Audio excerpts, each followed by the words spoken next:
क्या तुमने कभी गौर किया है, कुछ लोग बिना कुछ कहे ही अपने आसपास का माहौल बदल देते हैं। वे न चिल्लाते हैं, वे न किसी से मिन्नत करते हैं, वे बस खामोश हो जाते हैं और अचानक से हवा बदल जाती है।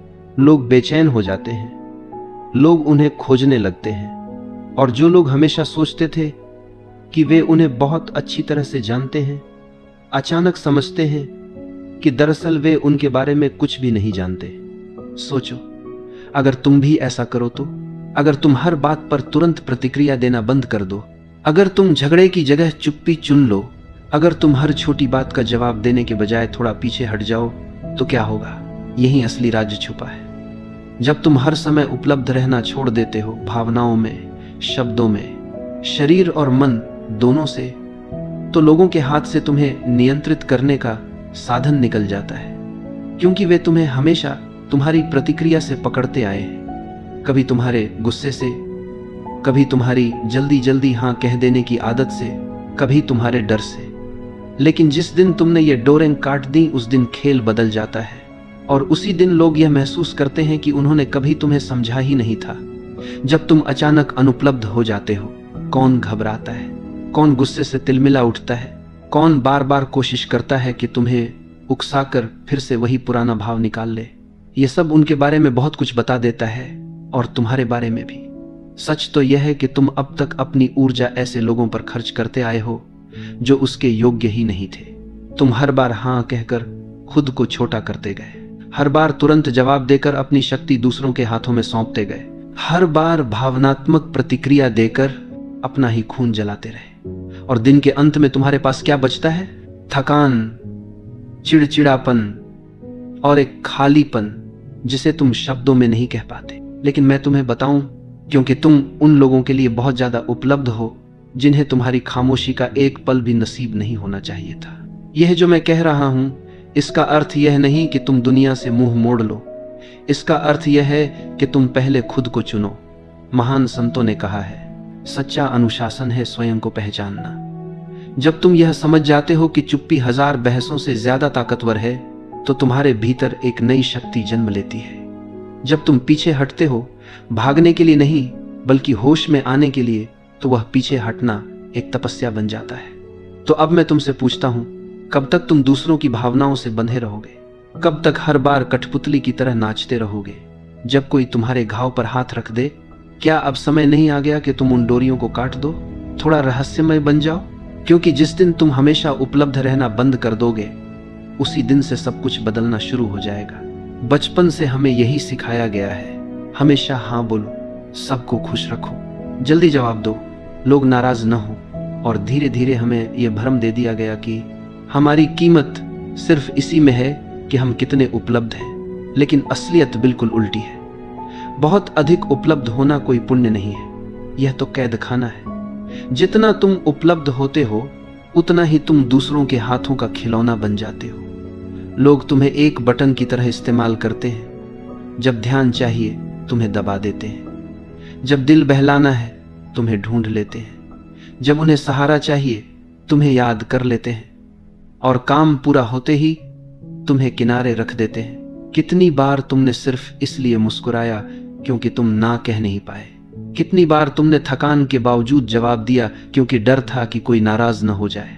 कितनी बार तुमने अपनी सच्ची भावना छुपा ली सिर्फ इसलिए कि कोई तुम्हें ठुकरा न दे? यही है आत्मत्याग, यही है खुद से धोखा, और यही है वह जाल जिसमें आज ज्यादातर लोग फंसे हुए हैं। यहां तक कि हमारी ऊर्जा भी असीमित नहीं है। हर हाँ, हर प्रतिक्रिया हमारे भीतर से कुछ निकाल ले जाती है, और जब यही ऊर्जा बार बार व्यर्थ खर्च हो जाती है तो हम खोखले हो जाते हैं। लोगों को तुम्हारी परवाह नहीं है, उन्हें सिर्फ तुम्हारी उपयोगिता चाहिए, तुम्हारा साथ, तुम्हारा सहारा, तुम्हारी संवेदना, बस उतनी देर तक जब तक उन्हें जरूरत है। लेकिन जिस दिन तुम सीमाएं खींचते हो, जिस दिन तुम कहना शुरू करते हो बस अब और नहीं, उसी दिन वे लोग तुम्हें बदला हुआ, अजीब और ठंडा कहने लगते हैं। असल में तुम नहीं बदले, बस अब तुम उनके लिए उपयोगी नहीं रहे। और यही है सबसे बड़ा सच, जितना तुम उपलब्ध रहोगे उतना ही तुम्हारी कीमत गिरती जाएगी। क्योंकि जो चीज हर वक्त मिल जाए वह रद्दी कागज बन जाती है, किसी के लिए मूल्यवान नहीं रहती। किसी चीज की इज्जत तब होती है जब उसे पाने के लिए मेहनत करनी पड़े, और तुम जब हर समय मौजूद हो तो कोई तुम्हारी कीमत क्यों मानेगा। तो अब तुम सोचो, तुम्हारा समय किसे देना चाहिए? तुम्हारा ध्यान, तुम्हारी उपस्थिति, तुम्हारी सुनवाई, किसे सच में इसके योग्य मानते हो? और उससे भी ज्यादा जरूरी सवाल है, कौन तुम्हारी अनुपस्थिति का हकदार है? लेकिन इस सवाल का जवाब देने से पहले हमें समझना होगा कि हम इतने जल्दी प्रतिक्रिया क्यों दे देते हैं। हम हर बार क्यों झुक जाते हैं? हमारे भीतर यह तुरंत उत्तर देने की आदत क्यों बैठी हुई है? इसके पीछे है हमारी ऊर्जा। कार्ल यूंग ने कहा था, मनुष्य का मन कोई मशीन नहीं है, यह एक ऊर्जा तंत्र है। हर विचार, हर भावना, हर प्रतिक्रिया हमारी आंतरिक ऊर्जा का एक हिस्सा खा जाती है। अब सवाल यह है, क्या तुम तय करते हो कि तुम्हारी ऊर्जा कहां खर्च हो, या फिर दुनिया तय कर लेती है? जब तुम किसी की बेकार सी आलोचना का जवाब देने लगते हो, जब तुम किसी की उकसाहट पर तुरंत फट पड़ते हो, जब तुम उन लोगों को खुश करने में लगे रहते हो जो तुम्हें कोई कद्र ही नहीं देते, तो दरअसल तुम अपनी जीवन ऊर्जा वहीं लुटा रहे हो जहां से तुम्हें कुछ वापस नहीं मिलने वाला। यूंग ने कहा था, जिसका तुम विरोध करते हो वह और मजबूत होता जाता है। सोचो, जब भी तुम बार बार प्रतिक्रिया करते हो, तुम उसी जाल में फंसते जाते हो। यही वजह है कि बहुत से लोग हमेशा थके हारे रहते हैं। वे कमजोर नहीं होते, बस उनकी ऊर्जा गलत जगह पर बह रही होती है। और जब इंसान लगातार थका हुआ रहता है तो वह असुरक्षित हो जाता है। याद रखो, थका हुआ इंसान शेर नहीं होता, वह शिकार बन जाता है। ऐसे लोग तुरंत पहचान लिए जाते हैं जो तुम्हारी थकान, तुम्हारी बेचैनी, तुम्हारी हर बात पर प्रतिक्रिया देने की आदत का फायदा उठाते हैं। वे जानते हैं कि तुम हर बात पर जवाब दोगे। वे जानते हैं कि तुम्हें ना कहना नहीं आता। वे जानते हैं कि तुम सबका बोझ उठाते रहोगे, और इसलिए वे तुम्हारे कंधों पर अपना बोझ डाल देते हैं। लेकिन यूंग ने यह भी कहा, सच्चा मन वही है जो ऊर्जा को भीतर बचा कर रख सके। इसका मतलब है, न कहना सीखो बिना अपराध बोध के, चुप रहना सीखो बिना डर के, देखना सीखो प्रतिक्रिया देने से पहले, क्योंकि असली ताकत प्रतिक्रिया में नहीं है, बल्कि सही समय पर सही कदम उठाने में है। कितनी बार तुम पूरी रात सो नहीं पाए किसी अधूरी बातचीत को सोचते हुए? कितनी बार तुम घंटों यह सोचते रहे, मुझे क्या कहना चाहिए था, उसने ऐसा क्यों कहा, मैंने जवाब क्यों नहीं दिया? यह सब ऊर्जा का रिसाव है। तुम बीते हुए साये को जिंदा रखते हो और वही तुम्हें खींचते रहते हैं। ऊर्जा एक ढाल है, जब तुम इसे बचाते हो तो तुम्हारी उपस्थिति अपने आप सम्मान खींचती है। तुम कमरे में प्रवेश करो और बिना कुछ कहे भी लोग तुम्हारी ओर खींच जाएं। यह तभी होता है जब तुम्हारी ऊर्जा भीतर सुरक्षित हो। लेकिन अगर ऊर्जा बिखरी हुई है तो तुम नजरअंदाज कर दी जाते हो। तुम्हारी आवाज भी असर नहीं करती। तुम कमजोर और टूटे हुए लगते हो। तो जरा देखना शुरू करो, कौन सी बातें तुम्हें तुरंत उकसा देती हैं? कौन से शब्द तुम्हें अपना धैर्य खोने पर मजबूर करते हैं? कौन से हालात तुम्हें बार बार खींचकर पुराने पैटर्न में डाल देते हैं? यही तुम्हारे सबसे बड़े छेद हैं। यहीं से तुम्हारी ऊर्जा बाहर निकलती है। और अगर तुम इन बिंदुओं को पहचान लोगे तो धीरे धीरे अपनी शक्ति वापस पा लोगे। लेकिन ध्यान रहे, इसका मतलब यह नहीं कि तुम पत्थर बन जाओ। इसका मतलब है कि तुम सजग बनो, ना ठंडे ना बेमायने, बल्कि सचेत और अपने स्वामी। यूंग ने यह भी बताया था कि जब इंसान अपनी ऊर्जा को सुरक्षित करना सीख जाता है तो दूसरों की परछाइयां उस पर काम नहीं करती। यानी कि जो लोग तुम्हें अपनी छवि में ढालना चाहते हैं, तुम्हें अपनी भावनाओं का आईना बनाना चाहते हैं, उनकी शक्ति टूट जाती है। और ये वही जगह है जहां खेल और गहरा हो जाता है। जो लोग हमेशा तुम्हारी दयालुता का फायदा उठाते हैं, जो लोग हमेशा तुम्हारे सहारे खड़े रहना चाहते हैं, जो लोग तुम्हारे शांत होने से डर जाते हैं, असल में वे तुम्हारी ऊर्जा से पलते हैं। जैसे कोई बेल किसी मजबूत पेड़ से लिपटकर जिंदा रहती है, और जिस दिन पेड़ झुकना बंद कर देता है उस दिन बेल सूखने लगती है। इसलिए अगली बार जब तुम किसी को ना कहो, जब तुम प्रतिक्रिया न दो, जब तुम चुप रह जाओ, तो समझ लो खेल बदल रहा है। तुम्हारी अनुपलब्धता उनके लिए संकट है, और यह संकट उन्हें अपने भीतर झांकने पर मजबूर करता है। तुम्हारी चुप रहना कोई कमजोरी नहीं है, यह तुम्हारी आत्मा की शक्ति है। लेकिन यहां से यात्रा और भी पेचीदा हो जाती है, क्योंकि जो लोग अब तक तुम्हें इस्तेमाल करते आए हैं, वे अचानक बेचैन हो जाएंगे, वे तुम्हें उकसाएंगे, आलोचना करेंगे, तुम्हें अजीब कहेंगे। असल में समस्या तुम में नहीं है, समस्या यह है कि अब तुम उनके खेल का हिस्सा नहीं हो। और यही है अगला कदम।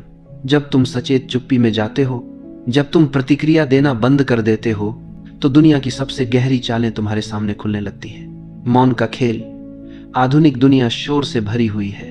हर कोई बोलना चाहता है, हर कोई तुरंत जवाब देना चाहता है, हर कोई अपनी बात साबित करना चाहता है, इवन अगर उस चक्कर में उसे अपनी शांति ही क्यों न खोनी पड़े। लेकिन शक्ति, सच्ची शक्ति, वह शब्दों के शोर में नहीं बल्कि मौन की गहराई में छिपी है। ध्यान से सुनो, यह मौन किसी कायरता का मौन नहीं है, यह जागरूक मौन है। वह मौन जो उपस्थिति को और भी गहरा बना देता है, वह मौन जो शब्दों से ज्यादा कुछ कह देता है। जब तुम प्रतिक्रिया देना बंद करते हो तो तुम देखना शुरू करते हो, और जब तुम देखना शुरू करते हो तो तुम्हें वे पैटर्न नजर आने लगते हैं जो पहले तुम्हारी आंखों से छिपे रहते थे। कितनी ही बार तुम देखते हो, वही लोग, वही स्थितियां, वही खेल बार बार दोहराए जाते हैं। मौन में बैठकर यह सब साफ हो जाता है, और जब साफ दिखने लगता है तो तुम्हारे भीतर जागरूकता पैदा होती है। यह जागरूकता खतरनाक है उन लोगों के लिए जो तुम्हें नियंत्रित करना चाहते हैं, क्योंकि जिस दिन तुम देखना सीख जाते हो उस दिन उनका खेल बेकार हो जाता है। तुमने ध्यान दिया होगा, कुछ लोग बेकरार हो जाते हैं जब तुम जवाब नहीं देते, जब तुम सफाई नहीं देते, जब तुम अचानक खामोश हो जाते हो। यह उनकी याद नहीं होती, यह उनका डर होता है, क्योंकि तुम्हारा मौन उनकी कहानी को छीन लेता है। जब तक तुम बोलते रहते हो तुम खेल में फंसे रहते हो, लेकिन जिस दिन तुम चुप हो जाते हो तुम नियम बदल देते हो। और यह असंतुलन उन लोगों को पागल कर देता है जो तुम्हारी हर प्रतिक्रिया पर जीते आए थे। समझ लो, सच्चा मौन आवाज की कमी नहीं है, सच्चा मौन है अपनी ऊर्जा पर अधिकार। यह है वह चुनाव कि किस युद्ध में उतरना है और किस युद्ध को छोड़ देना है। व्यक्ति बनने के लिए दूरी चाहिए, क्योंकि सिर्फ मौन में ही तुम अपनी आवाज सुन सकते हो, दुनिया के शोर से मुक्त होकर। लेकिन इस मौन की भी एक कीमत है। कुछ लोग तुमसे दूर हो जाएंगे, कुछ कहेंगे तुम ठंडे हो, अजीब हो, कुछ कहेंगे तुम घमंडी हो, पर सच यह है कि वे लोग कभी तुम्हें समझना चाहते ही नहीं थे। वे तुम्हें सिर्फ अपनी जरूरतों की नजर से देखते थे।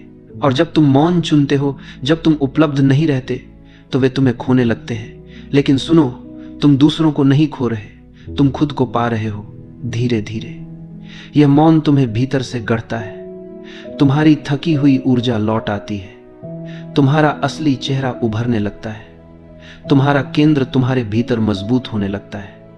और फिर तुम देखते हो, जिन रिश्तों में सिर्फ नाटक था वे गिरने लगते हैं, जिन जगहों में सिर्फ शोर था वहां से दूरी बनने लगती है। हाँ, यह दर्द भी देता है। तुम्हें लगेगा तुम अकेले हो गए हो, तुम्हें लगेगा तुम गलत हो, तुम्हें लगेगा सब बदल गया। लेकिन ध्यान रहे, यह दर्द जन्म का दर्द है। यह अकेलापन कमजोरी नहीं है, यह अकेलापन शक्ति है। जब तुम सबके लिए उपलब्ध रहना बंद करते हो तब तुम अपने लिए उपलब्ध होने लगते हो। यही है असली पुनर्जन्म, यही है असली स्वतंत्रता। अब कोई भी तुम्हारी डोर खींचकर तुम्हें कठपुतली नहीं बना सकता। अब कोई भी तुम्हारे घाव को कुरेद कर तुम्हें नचाना नहीं जानता, क्योंकि अब तुम मौन में टिके हो, और यह मौन ही तुम्हारी सबसे बड़ी ढाल है। और अंत में याद रखो यह सत्य, जब तुम हर किसी के लिए उपलब्ध रहते हो तुम सस्ता हो जाते हो। जब तुम मौन चुनते हो तुम अनमोल हो जाते हो। दुनिया में हर चीज जिसकी भरमार हो जाती है उसकी कीमत गिर जाती है, और जो दुर्लभ होता है वह सम्मान पाता है।